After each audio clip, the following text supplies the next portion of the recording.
ਤੁਸੀਂ ਵੇਖ ਰਹੇ ਜੇ ਪਾਵਰ ਪੰਜਾਬ ਟੀਵੀ ਤੁਹਾਡੇ ਵਾਸਤੇ ਗਾਂ ਦੀ ਵੀਡੀਓ ਲੈ ਕੇ ਹਾਜ਼ਰ ਹੋਇਆ। ਇਹ ਮਾਸ਼ਾਅੱਲਾ ਤਾਜ਼ਾ ਸੂਈ ਗਾਂ ਹੈ।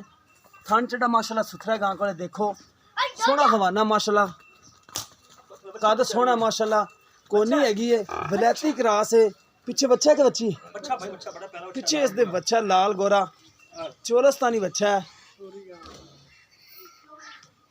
यह गां माशाल्लाह लाम चंगी गां दी दरमियाना कद है हवाना माशाल्लाह सोहना है चुवाई भी चंगी है सोहना चड्डा माशाल्लाह गां कोले। ए पिछे बच्चा है एक दो दिन की सूई हुई है। मालकां दा कहना है कि दुध देगा 6 तो 7 किलो दो टाइम का फिर एक दो दिन की सूई बाकी दुध बढ़ेगी।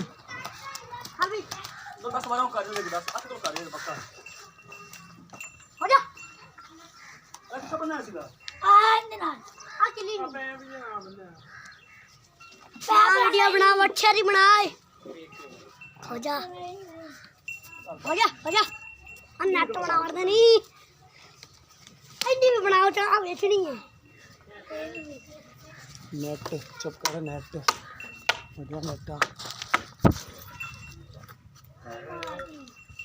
बस बस बंद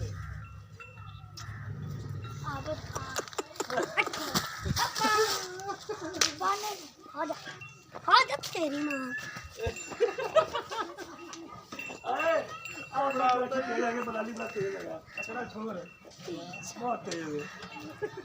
बच्चा बिल्कुल कच्चा नाड़दा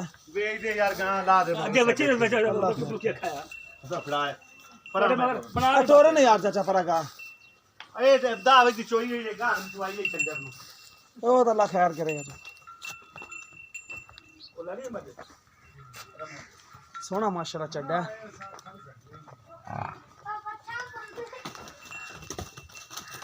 गां क्रास गां दी अभी चंगी माशाल्लाह गां संत लगे दी बस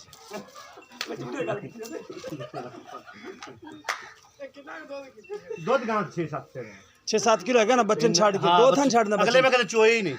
अच्छा अगले कदे चोए पिछाड़ी चोना पिछाड़ी कर पिछाड़ी चोई दी अपन 6-7 किलो है 6 किलो दूध पक्का गां थले कोई शे नहीं पाई ना खाल ना कोई शे कदे नहीं पाई। थोड़ा आया तो पिछा आ जाएगी टांड ते थोड़ा आया तो पिछा आ जाएगी 6 किलो थोड़ा पिछा आ जाएगी गां नहीं 6 किलो है ठीक है। हां दो टाइम चुवावांगे यार आप चुवा के देंगे ठीक है टेंशन ना ले क्रास किस चीज से सहीवाल ते दुआ वलेक्टी रहा है ये कितन सुई है 2-3 दिन दी लगदी मैंने। हां चौथा दिन सुई चौथा दिन है पीछे बच्चा माशाल्लाह सोहना है गां भी सोहनी माशाल्लाह सहीवाल बच्चा है सहीवाल बच्चा है ना बच्चा सहीवाल